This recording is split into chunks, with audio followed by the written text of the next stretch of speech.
हस्ते महालक्ष्मी नमोऽस्तु ते।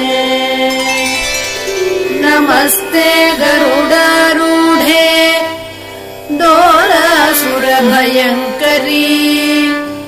सर्वपापहरे देवी महालक्ष्मी नमोऽस्तु ते।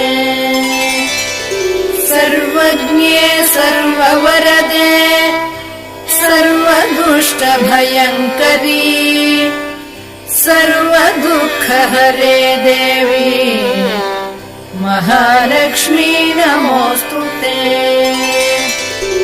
सिद्धिबुद्धिप्रदे देवी भुक्तिमुक्तिप्रदायिनी मन्त्रमूर्ते सदा देवी महालक्ष्मी नमोऽस्तु ते।